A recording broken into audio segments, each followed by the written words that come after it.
Ya, ahora sí. Ahí, Bueno, para los que nos están viendo en YouTube, lamentablemente los primeros 5 minutos se perdieron, así que ahora estoy viendo algunas implicaciones de algunas interpretaciones físicas del círculo de Moore. Entonces, volviendo al tema, cada vez que tenemos más anisotropía, que se ve como la longitud del diámetro del círculo, vamos a tener que el círculo crece, ¿cierto? Y por lo tanto, aquí este es lo importante, es que cuando nosotros tenemos una falla de Bayerly, a medida que más anisotropía tenemos, más de a poquito nos vamos a ir acercando a esta recta hasta que eventualmente la vamos a cruzar. Entonces, cuando uno tiene algo isotrópico, esto es isotrópico, es un punto en el diagrama sigma tau, no hay corte, jamás va a fallar. Entonces, un material, al menos según este criterio, después vamos a ver otros criterios, jamás va a fallar si es que si está sometido a esfuerzos de compresión isotrópica, porque jamás no va a tener diámetro y por lo tanto no tiene cómo llegar hasta aquí arriba. Y a medida que aparecen las diferencias entre los esfuerzos principales, vamos a eventualmente llegar a un nivel de anisotropía que nos produce la falla. Con anisotropía me refiero a que hay diferencia entre los esfuerzos principales 1 y 2. Eso es lo que le quería comentar de la materia pasada que, según yo, o sea, no la alcanzamos a ver bien y que yo encuentro que es importante, así que por eso se la muestro igual, muy rapidito. Ahora vamos a hablar de reología, que es de la materia nueva. Y la reología es el estudio de cómo el material responde a los esfuerzos. Entonces, la reología estudia qué pasa con distintos tipos de material, qué pasa cuando se los somete a esfuerzo, cuándo fallan y cómo se deforman. Entonces, para la reología nosotros tenemos varios, que ya hemos visto, tenemos varios tipos de deformaciones que pueden experimentar los cuerpos. Tenemos la más clásica, que es la elástico lineal,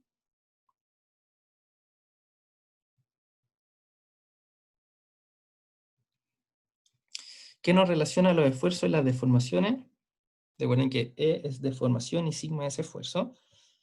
De, como lo sugiere el nombre, forma lineal. Entonces nosotros vamos a tener algo así, y por lo tanto, a medida que tengamos más esfuerzo, vamos a tener más deformación.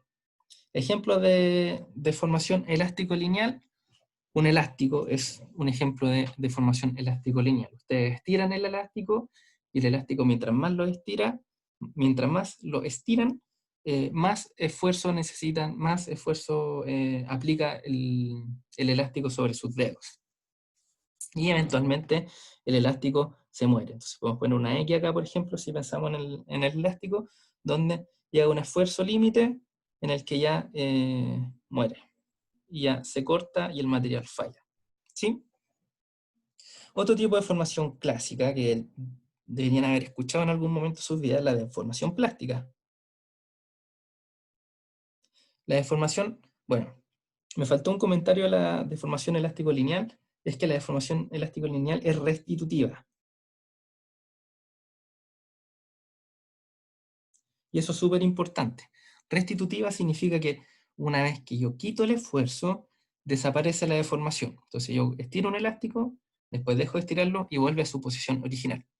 ¿Por qué es tan importante? Porque es la principal diferencia que tiene con la deformación plástica. La deformación plástica se caracteriza porque no es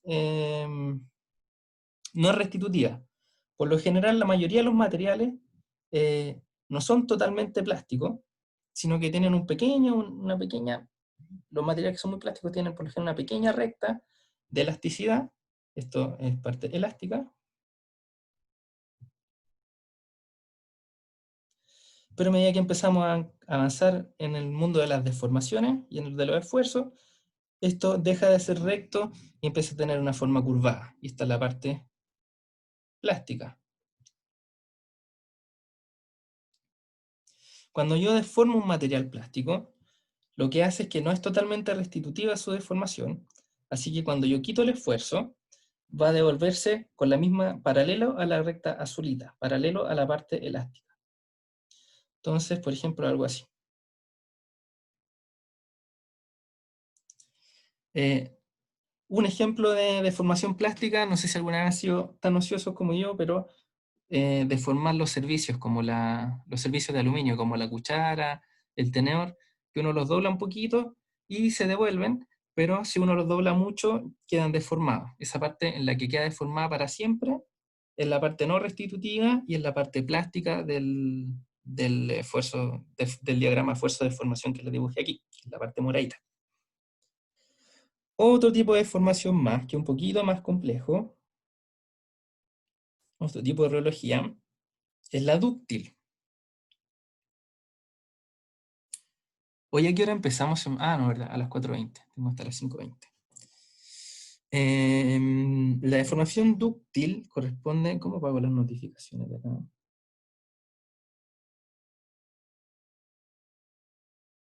Bueno, después lo averiguo para que no me vibre tanto el tablet. La otra deformación que vamos a ver es la deformación dúctil, donde esta es la típica deformación de los fluidos, por ejemplo. Es cuando también se llama centroinfluencia.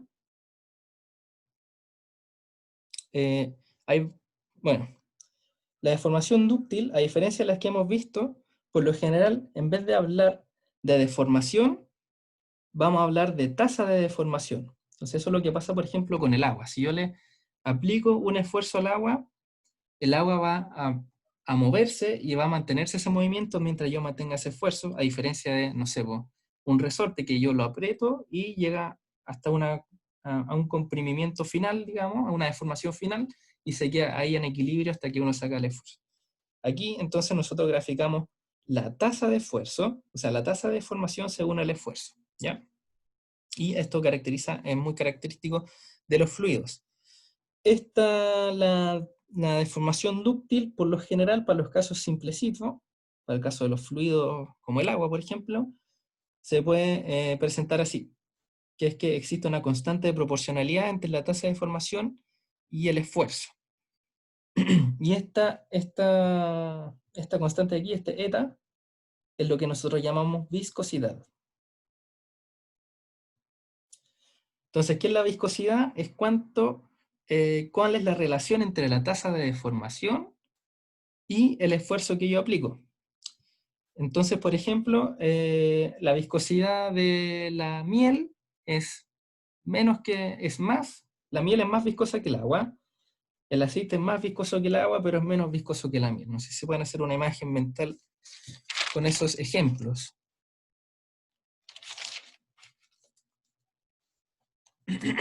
Bueno, esos son los tres tipos de deformación que quería ver ahora. Existen muchos más, de hecho para lo que viene después vamos a ver otro, pero estos son los principales y que son los más simplecitos. Ahora quiero hablarles un poquito más de la presión de poros o la presión de fluidos. Se lo llama indistintivamente de esas dos formas. Si alguien tiene alguna pregunta o si voy muy rápido me avisa. No, yo creo que va bien, creo. O sea, no sé los demás. Vale, gracias. Si no me siento solito. Presión de poros y presión de fluidos. No, bien, Bruno, gracias. De fluidos. Que esto entra en su tarea, así que les va a ayudar para comprender alguna parte de su tarea. Entonces la presión de poro, la presión de fluidos, corresponde a la presión que ejerce, para el caso de las geodinámicas, siempre va a ser el agua. La presión que ejerce el agua cuando nosotros estamos en un suelo, en un material poroso, una matriz porosa. Entonces, el típico dibujito es que yo tengo suelo mojado, digamos, que podríamos dibujarlo así, y que tiene unas piedras dentro. Entonces esto podría ser arena, por ejemplo, esto sería un vaso muy chiquitito si esto fuera arena, o podría ser grava, por ejemplo, la grava de Santiago. Y la presión de poros va a ser la presión que va a estar ejerciendo esta columna de agua de espesor H sobre el material particulado. Ahora, a mí me gustaría que de repente hay hartas confusiones con este término. He visto gente muy culta que a veces se confunde un poco. Si voy a ver si puedo hacer una encuesta muy cortita, a ver si existe esa opción todavía acá. A ver. Oh, ¿dónde está para hacer encuestas? Invitar, no. Seguridad.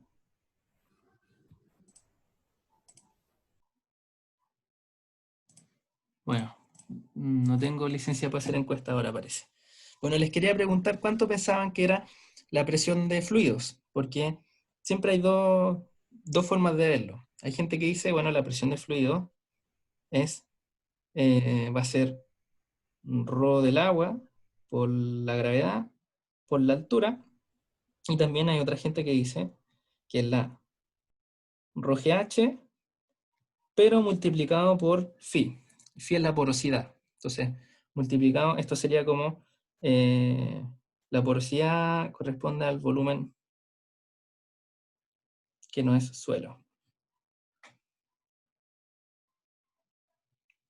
Entonces, la porosidad sería la fracción de volumen que no es suelo, perdón, fracción. Así que, Eso como todo lo que hay entre las gravas es agua. si todo lo que hay en el caso saturado, digamos, si yo dibujo acá este simbolito, suele decir que está el nivel freático, que es lo mismo que decir que acá está, todo lo que hay aquí abajo está saturado, que es lo mismo que decir que no hay aire. Ya. Ya, entonces yo quiero que en el chat me pongan, ¿ustedes cuál creen que va a ser la presión que va a ejercer el agua aquí a los granitos que están abajito? Si es la opción 1 o la opción 2. No vamos a avanzar hasta que por lo menos 5 personas me digan una opción. Así que equivóquense nomás, da lo mismo, pero quiero ver qué piensan. Ya tenemos 2, 3 respuestas. La Gaby y el Borja dicen que es 2 y el Ignacio dice que es 1. Ya, ya pues. Y el resto, ni uno ni dos, me parece. ¿Cuál crees tú que es, Matías? Nicole, que es 1 amarillo. Tal vez como quitarle un poco o sea, como los poros, o sea, no, pues, lo contrario a los poros, Ah, ya, como... porque como si no contáis todo el H que hay agua, pues, es más, Entonces tú dirías que sería como agregarle un término que en vez del phi sería 1 menos phi, que claro, corresponde como un a la término, algo así, algo de superficie, que quite las algo piedrecitas, así. las roquitas, perdón, no me odien. Bueno, claramente esa no está bien porque no era ni la 1 ni la 2 y la respuesta está entre la 1 y la 2. Ahora entonces teníamos 2, 1, 1, 2, 1, 1, 2, 2, 1, 2, 1, 2, 2. Ya, tenemos un empate. Mira, qué interesante. Ya, la respuesta correcta es esta de aquí. ¿Qué es lo que pasa? Primero, veamos la 2. La 2 uno puede decir, bueno, como yo no tengo aquí todo lleno de agua, uno podría decir, es natural que la presión que ejerza acá sea un poquito menos, porque tengo que considerar que hay espacio que ocupa la roca. Me imagino que eso es lo que piensan los que eligieron la opción 2, que es incorrecta. Lo que sucede es que la presión no funciona así. La presión funciona de la siguiente manera. Les voy a hacer un diagramita. Por ejemplo, imagínense que aquí está el mar. ¿Podéis no bajar tanto, porfis? ¿Sí puedo? Estaba copiando. Ahí, gracias. A ver. Ahí cabe un poquito más de materia. Ya. Entonces voy a dibujar el mar y voy a dibujar una caverna. Entonces, supongo que esto es una caverna.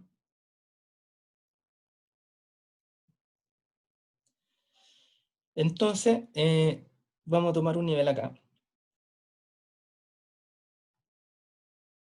Uy, ¿por qué no me dibuja? Ahí sí. Entonces, ustedes, a ver, no sé si tienen claro, pero aquí la presión de agua en estos dos puntos es la misma, por balance hidrostático. Si en A o en B, esto suponiendo que estamos en equilibrio, ¿cierto?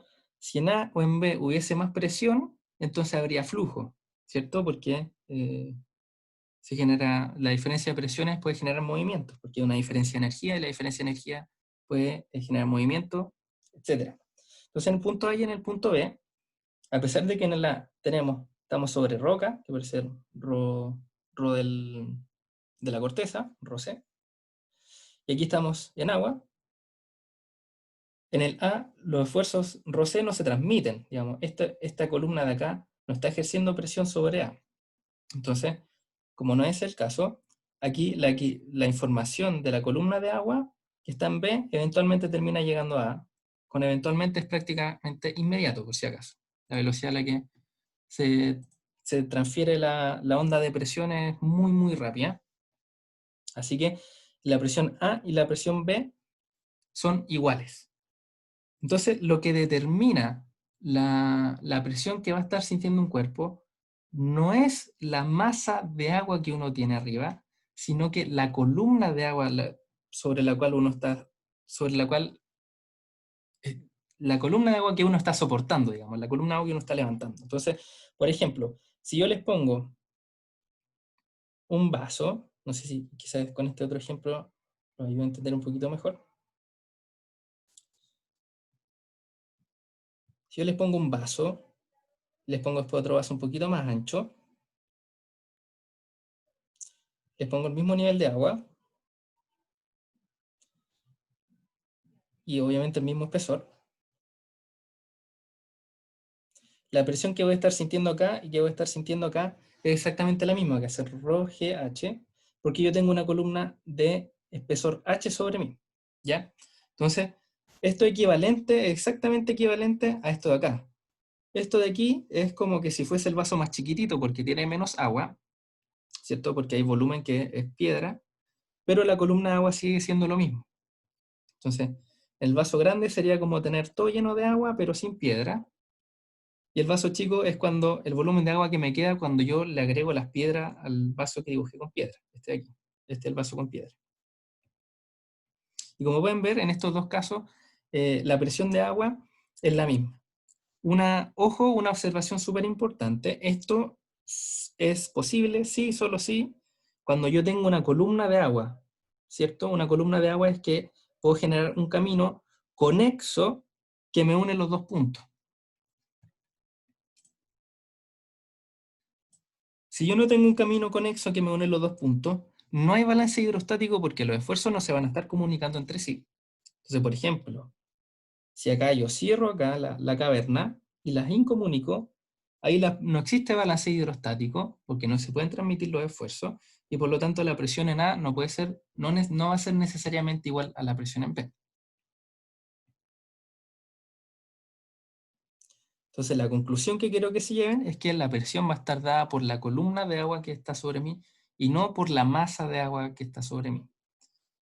En el caso de que uno tenga los esfuerzos, perdón, los poros no conectados, un suelo, por ejemplo, que tenga poros así, digamos, poros inconexos llenos de agua. Supongamos que estos de acá son poros inconexos llenos de agua. Entonces de aquí agua, aquí hay agua, aquí hay agua. La presión de esos poros ya no va a ser la misma y va a ser independiente del resto del sistema y va a estar solo dada por la geometría que tenga la matriz porosa, el momento en que se formó esa burbuja de agua, la deformación que haya tenido esa burbuja de agua. ¿Ya? Entonces, cuando nosotros hablamos de presión de fluidos, tenemos dos casos. La presión de agua conexa, que es la que siempre vamos a hablar, pero también hay casos donde puede quedar agua atrapada y por lo tanto no puedo decir que aquí sea ρgh, ¿cierto? No es ρgh.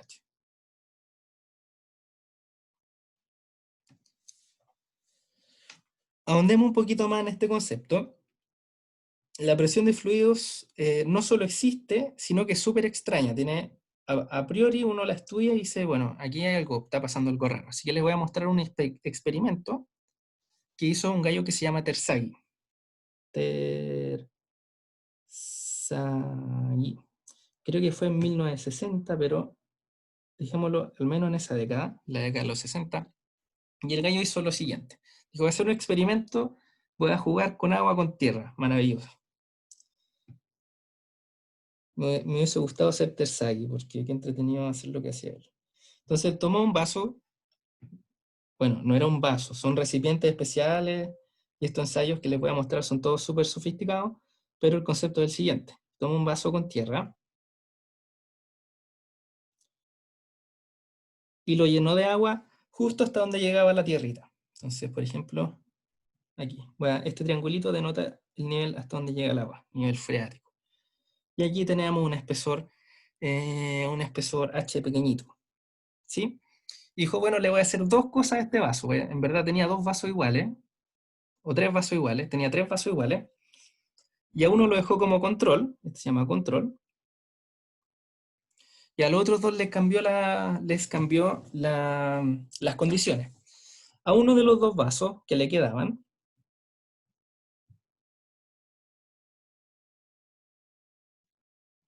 voy a dibujar la tierra con menos cariño ahora, le agregó una columna de agua extra. Entonces le puso un delta H, digamos, un delta H, H. Hasta aquí llega la columna de agua. Entonces le agregó más agua, básicamente.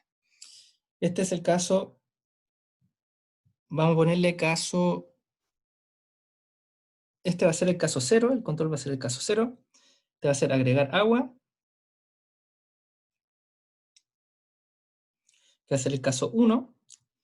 Y al otro vaso que le quedaba, lo que hizo fue que en vez de agregarle agua, lo sometió a una presión igual a la que le ejercía el agua. Entonces, ¿qué hizo?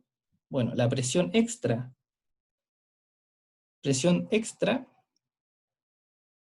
va a ser delta H por rho del agua por G.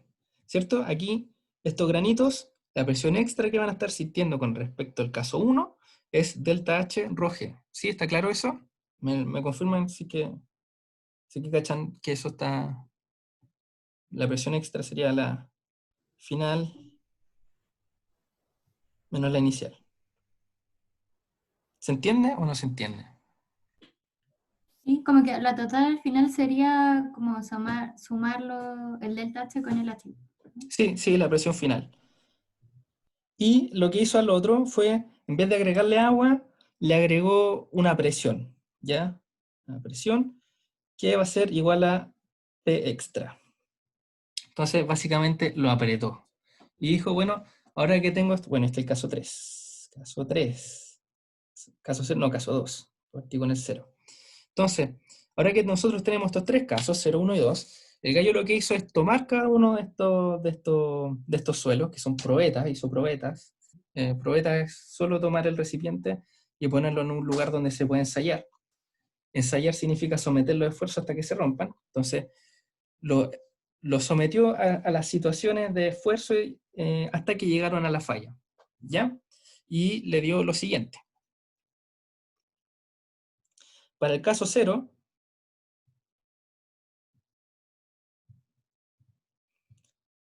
y 1, la resistencia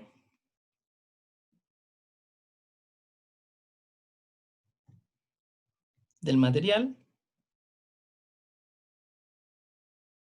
se mantuvo.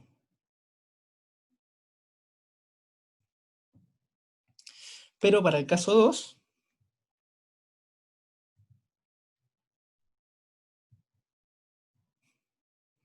el material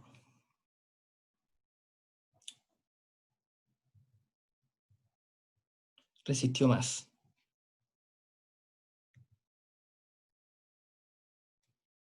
Coge esta presión extra en todas las direcciones, quizás. Bueno, la que añade, obviamente, para que sea igual a la del agua, tiene que ser isotrópica, ¿sí? Por si acaso. Entonces, este gallo, no sé si lo ven, digamos, pero como, ¿qué onda? Si el gallo vio esto, Terzaghi dijo y quedó para la cagada, pues dijo, ¿cómo es posible? Y el caso 1 y el caso 2 tenía lo mismo, pero el caso 2 terminó siendo distinto del caso 1. Entonces, la única explicación que existe es que la única forma en que yo puedo dormir tranquilo, digamos, después de este descubrimiento, es concluir que, oh, ¿qué hice? Ahí sí. Concluir que la presión de fluidos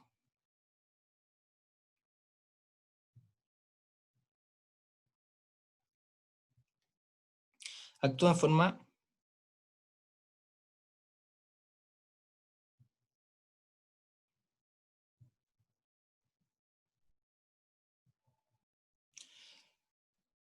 distinta que el esfuerzo compresivo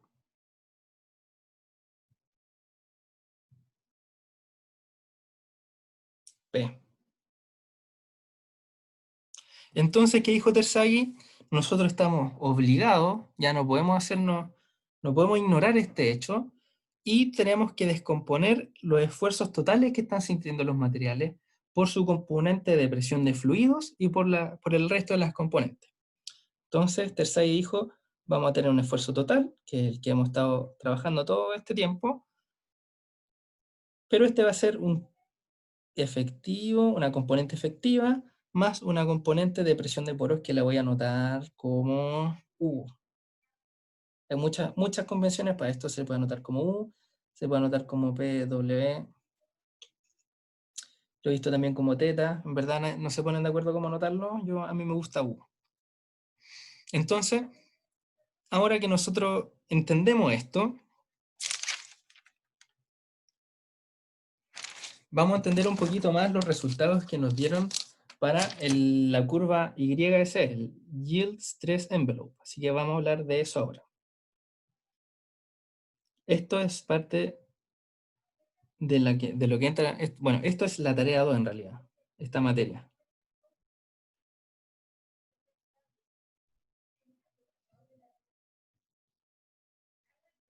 Lo que responde el Yield Stress Envelope es cuánto me falta a mí para que se rompa este suelo, para que falle este material. Entonces, en las clases pasadas vimos que si nosotros si considerábamos un suelo que está a una profundidad Z, sometido a unos esfuerzos delta sigma tectónicos, en este contexto, podíamos determinar el delta sigma que me causa la falla. Y llegamos a más o menos 2 mu por rho GZ menos la PW, lo anotamos aquí, sobre 1 más mu cuadrado menos más mu. Y esta ecuación de aquí es hermosa, en verdad. Aquí, ojo que esto es un mu y no es un u. Ya, yo sé que lo hago parecido, pero son distintos. El mu viene de la ley de Bayerly.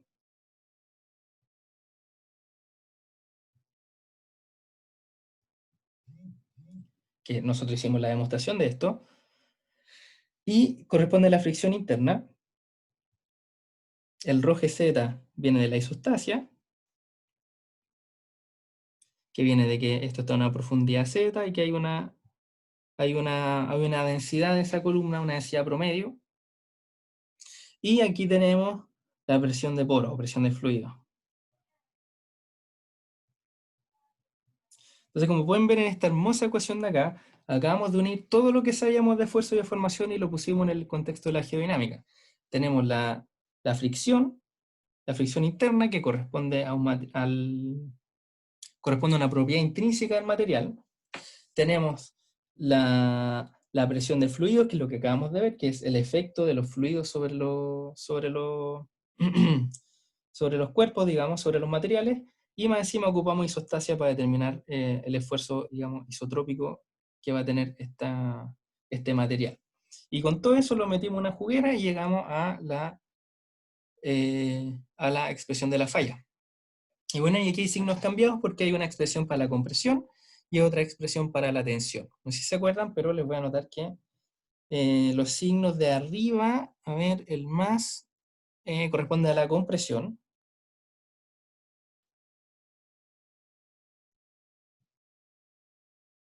Y los signos de abajo corresponden a la tensión. Y ahora no se nota nada lo que escribí. Bacán. ¿Por qué creció tanto mi lápiz? Ah, apreté eso. Ups. Y entonces, bueno, como concluimos esa clase que vimos, el esfuerzo de falla para la tensión siempre es más pequeñito que el de la compresión. Entonces, aquí nosotros empezamos a construir la curva para Y esto va a corresponder a la falla frágil, que es lo que hemos estado viendo todo el tiempo. La falla frágil corresponde a la falla por fractura, ¿ya? Es la típica falla por la que falla, no sé, pues si se rompe un vidrio, es una falla frágil. Si se le rompe el teléfono, esa es una falla frágil. Donde hay grietas, donde hay deformaciones grandes, digamos, y el material ya no es capaz de... En términos generales, la falla es cuando el material ya no puede dejar de resistir los esfuerzos, pero un tipo de forma en que el material puede dejar de resistir los esfuerzos a través de una falla frágil. Entonces aquí nosotros vamos a tener, si graficamos delta sigma, ¿cierto? Para el lado de la compresión y para el lado de la tensión. Entonces vamos a tener profundidad y vamos a tener dos puntitos. Delta sigma. Estos serían unos delta sigma más compresivo. ¿Cómo se interpreta este gráfico? Se interpreta de que si yo estoy a cierta profundidad, ¿cuánto tienen que ser los esfuerzos tectónicos que me causan a mí la falla frágil? ¿Sí? Bruno, Dime. el delta sigma E es delta sigma de extensión y el delta sigma C es de compresión. Sí, no es una E, perdón, la anoté como un símbolo ambiguo, pero yo le pongo T de tensión, por si acaso.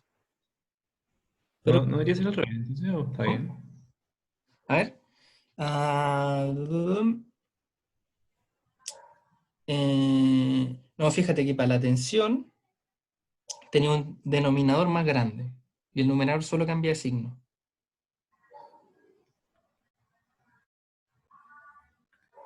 Ah, ya. Bien, bueno, quizás Eh, no se ven bien los signos porque los puse muy gorditos los círculos, pero acá abajo hay un más. Un menos, más, un menos. ¿Sí, cachai? Entonces, si agarramos el moradito, crece el denominador y por lo tanto, y el numerador es igual, solo que cambia signo. Sí, por eso le puse los valores absolutos. Y eso, sí, siempre es más fácil romper algo ocupando la tensión más que la compresión, estirando más que comprimiendo.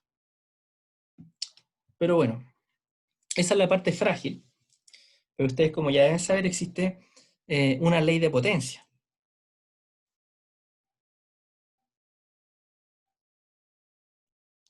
Que relaciona estos esfuerzos con otro tipo de falla. Perdón. Ah, ley de potencia. ¿Cuánto llama? Ah, me quedan 20 minutos. Ley de potencia, que este es el creep, como se lo llama. Es un tipo de deformación el creep. Bueno, son varios tipos de deformación que están juntas en realidad. Son como por lo menos 3 tipos de deformación. No nos vamos a meter no nos vamos a meter mucho en eso porque son súper complicados en verdad los creep. Pero lo que sí nos importa es que el creep es un tipo de deformación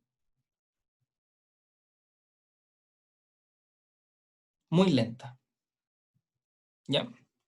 Eso es todo. Lo vamos a modelar de la siguiente manera. Va a ser parecido, un poquito parecido a la afluencia cuando vimos en reología, esta clase hace un ratito atrás, en que en vez de tener la deformación, íbamos a trabajar con la tasa de deformación. Entonces, para el creep tenemos una ley de potencia porque, bueno, cuando termine de escribir, les muestro.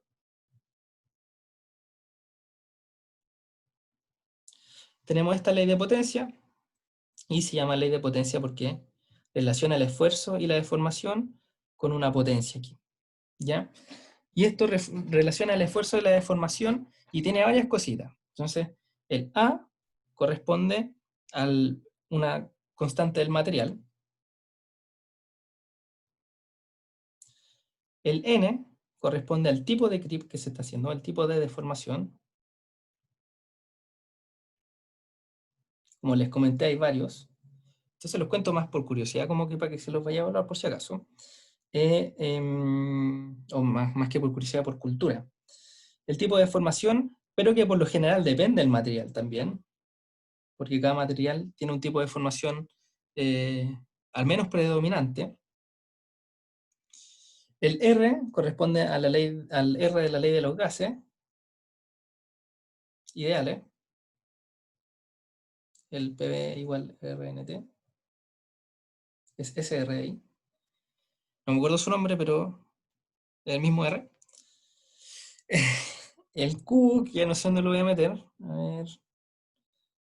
Tirémoslo para abajo. El Q se llama energía de activación.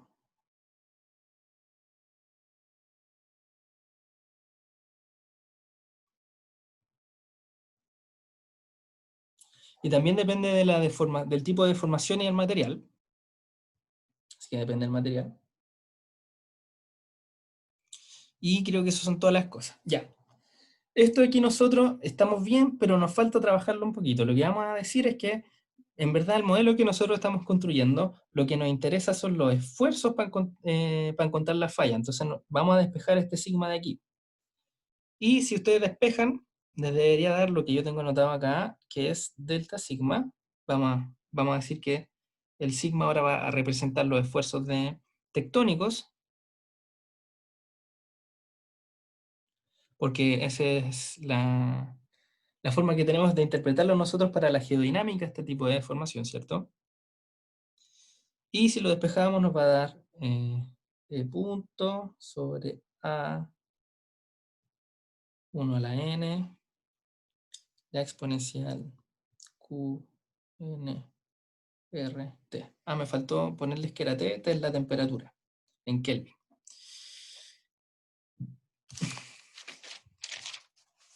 Y con esto nosotros construimos otra curva, que son... A ver, voy a volver al gráfico anterior que hice. Voy a volver al gráfico anterior que hice, vamos. Vamos, tablet, tú puedes. ¿Ya? Y si nosotros graficamos esta ley de potencia, como depende de la temperatura, depende de la profundidad, porque la temperatura es una función de la profundidad, y por lo tanto, como una ley de potencia, tiene una exponencial, bueno, la exponencial en verdad no, no, sí varía, porque varía con la temperatura, así que va a verse algo así. En este caso, esta curva, a diferencia de la anterior, es para deformación dúctil,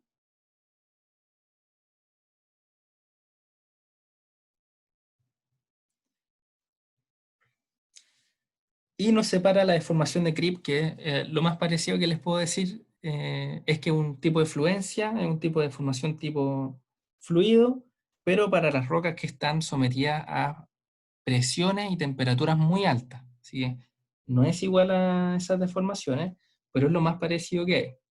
Aquí quiero detenerme un rato a hacer un comentario, no sé si ya se lo hice, si me estoy repitiendo en verdad, pero recuerden que cuando uno habla de los tres estados de la materia, líquido, sólido y gaseoso, lo habla en un contexto en el que nosotros estamos metidos en condiciones de presión y temperatura súper acotadas. O sea, la presión a la superficie de la Tierra varía entre una atmósfera, y yo creo que de aquí nadie ha estado menos de una atmósfera, digamos. O sea, si subía el Everest puede que llegue a esas presiones. No, estoy inventando un poco, pero mucho menos que eso no vaya a llegar nunca. Y las temperaturas también, pues aquí nosotros acá en Chile, entre los menos 10 y los 40 estamos más que contenidos, y en el planeta, la superficie del planeta, entre los menos 50 y los más 50, estaríamos hablando de más del 99,9% de los casos. Entonces, el rango de condiciones a las que está sometida la materia en la superficie de la Tierra es pequeñísima al lado del rango de condiciones que puede haber en el universo. ¿Sí? Por ejemplo, en el centro del Sol o en el centro de la Tierra. Entonces, cuando nosotros vemos estos tipos de deformaciones, estos tipos de esfuerzo, tenemos que entender, o cuando nos dicen, por ejemplo, que la astenósfera es como un fluido a alta escala de tiempo, tenemos que entender que esos conceptos de sólido, líquido, gaseoso jamás, jamás, jamás van a poder describir en la totalidad el comportamiento de estos otros materiales que están sometidos a unas condiciones totalmente distintas, que son ya podrían ser hasta casi marcianas para nosotros. Nosotros no podemos imaginar cómo se responde, cómo se comporta un cuerpo a esas escalas de presión y temperatura. Así que, ojo con pensar que esto es un fluido, o sea, tiene propiedades fluidas, pero no es un fluido en sí. ¿Por qué no es un fluido? Bueno, los fluidos no se deforman como esto, se deforman distintos, se deforman como lo vimos arriba, que es a través de la viscosidad, ¿ya? Eso como comentario. Y lo que me queda de tiempo, que creo que son como 10 minutos, vamos a ver la tarea. Así que no sé si alguien tiene dudas de la tarea. Voy a dejar de compartir acá. ¿Cómo dejo de compartir?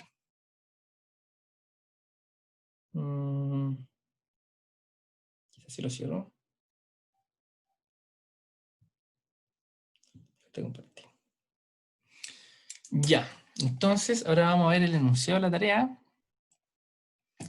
Déjenme abrirlo acá en mi computador. No sé si alguien la ha visto. El Eduardo subió un enunciado, ahora subió otro por si acaso. Así que si es que alguien ya se la bajó, revise que sea la última versión. ¿Qué quiero compartir? Esto de aquí, ¿no? ¿Ahí ven la tarea? Ah, no, no la ven. No vemos el escritorio. Ven mi- Unos delfines bonitos. Ahí sí. Ya, compartí la pantalla equivocada, pero aquí estamos.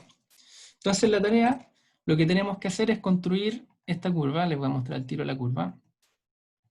Esta curva acá, que es la Yield Stress Envelope. Pero, como pueden ver, bueno, estas líneas de acá corresponden a las que vimos de fractura frágil. Estas dos de acá para la tensión y la compresión. Y estas curvitas de aquí, morada y verde, corresponden a la, a la de la ley de potencia, ya la deformación dúctil. Esta deformación dúctil, tenemos dos curvas. ¿Por qué tenemos dos curvas? Porque, como se acuerdan, si se acuerdan, la deformación dúctil dependía del tipo de material que nosotros teníamos. Teníamos el parámetro A que dependía del material, el parámetro N que dependía del material, y el parámetro Q que también depende del material. Entonces, nosotros en el continente tenemos el MOJ, y el MOJ es una división que nos separa materiales de distinta composición química. Y por lo tanto, sus curvas de deformación dúctil son distintas.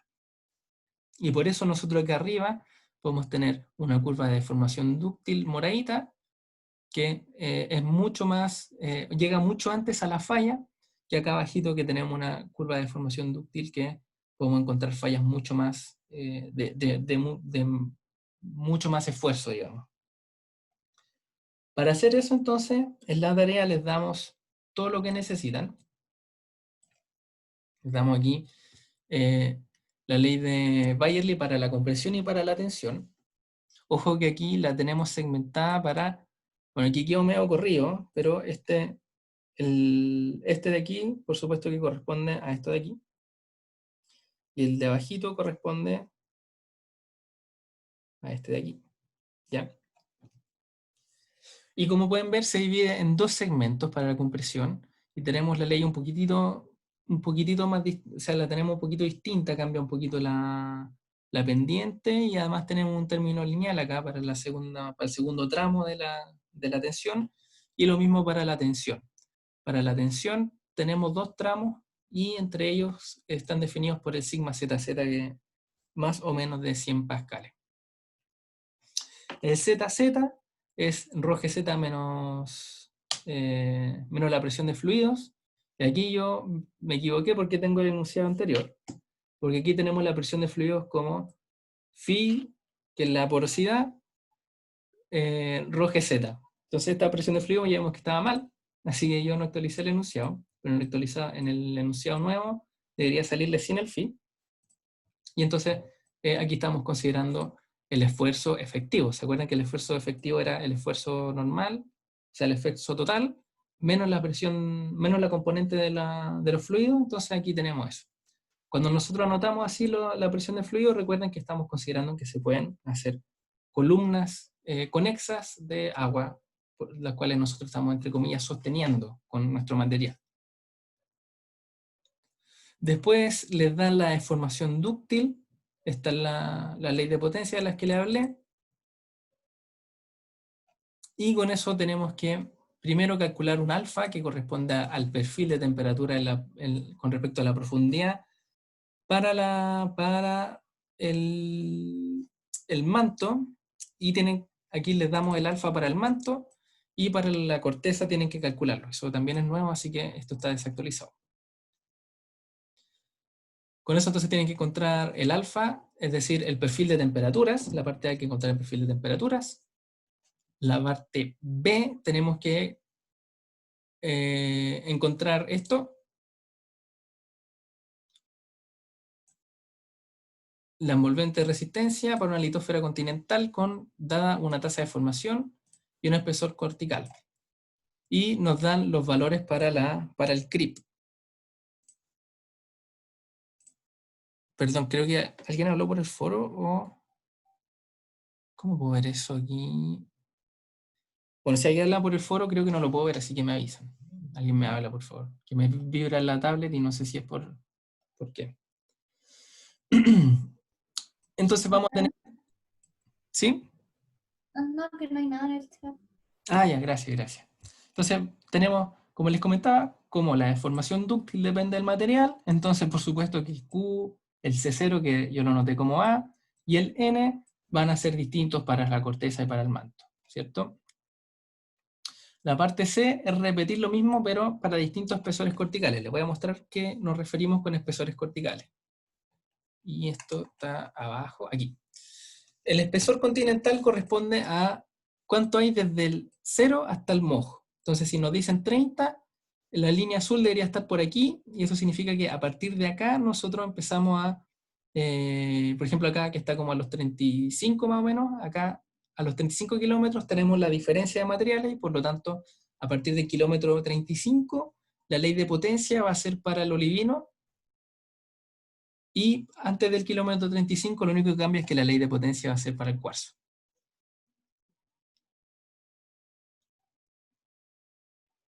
Después para la parte C tienen que repetir lo mismo, es hacer exactamente lo mismo, pero variando el espesor cortical. ¿Ya? Entonces, traten de hacer un código que sea modular para que no se les haga difícil implementar estas diferencias. Y en la parte D hay que graficar el espesor frágil y dúctil de la corteza continental en función del espesor cortical. Hay que interpolar entre los datos. Y discutir los resultados y las implicaciones sismológicas. Entonces, ¿qué nos referimos con espesor frágil? ¿Cómo se llama? Espesor frágil y espesor dúctil. Es hasta qué espesor de la corteza yo voy a tener una preponderancia frágil y hasta qué espesor de la corteza voy a tener una preponderancia dúctil. Creo que me sale más fácil dibujarlo. Voy a dibujarlo. Y con eso terminamos. A ver, compartir pantalla.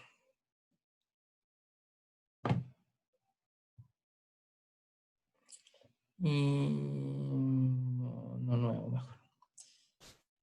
Entonces nosotros tenemos algo así, a grandes rasgos, ¿cierto? Y nosotros, por ejemplo, aquí tenemos z igual 0, z igual 0.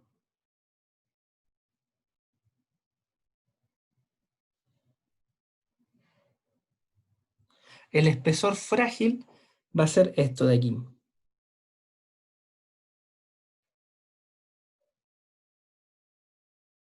Es decir, hasta qué profundidad, o mejor dicho, qué espesor de la corteza va a preponderar la falla frágil si es que falla el suelo.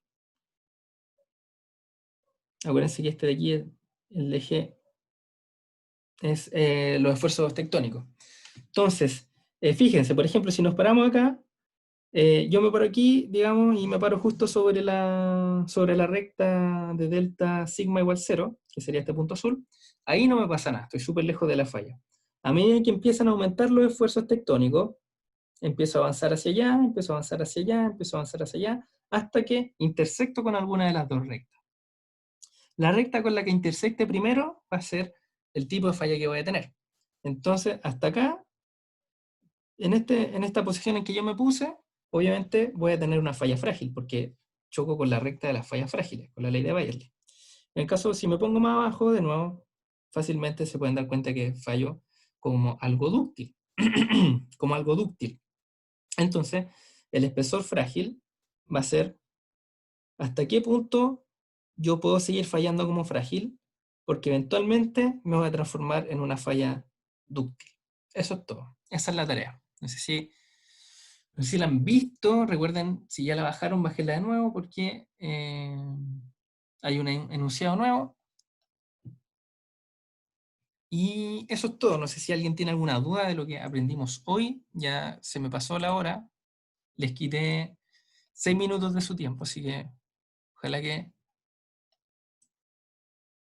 no les traiga mucho disgusto y espero que hayan aprendido harto. Así que dejo abierto el micrófono por si alguien tiene dudas y en unos 5 minutitos más voy a cortar la transmisión si es que nadie se anima a preguntar algo.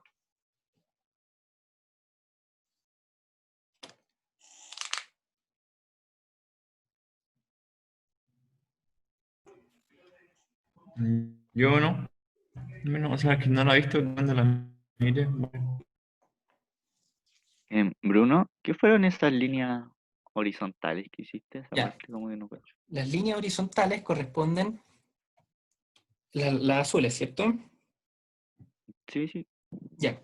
Entonces lo que yo hago aquí es, supongamos que no tengo esfuerzos tectónicos. Si no tengo esfuerzos tectónicos, entonces estoy en esta línea, ¿cierto? ¿Eso lo tenéis claro? Sí. Ya. Entonces yo cuando avanzo hacia la derecha, es que solo lo único que estoy haciendo es que estoy diciendo, ya, aumentenme los esfuerzos de compresión. Este lado es compresión, ¿cierto? Entonces, a medida que yo aumento mi esfuerzo de compresión, voy a ir teniendo esta ruta. A mí, por mucho que me compriman, me va a mantener en la misma profundidad, así que a medida que suben mis delta sigma, voy a irme desplazando hacia la derecha. Entonces eso es solo una representación de qué va pasando a medida que yo voy aumentando los esfuerzos tectónicos.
Bueno, chiquillos, gracias por venir. Nos vemos eventualmente, probablemente la próxima semana. Que estén súper. Chao, Bruno, gracias. Chaito. Chao, cabros. Chao, Bruno. Cuídense. Chao, gracias.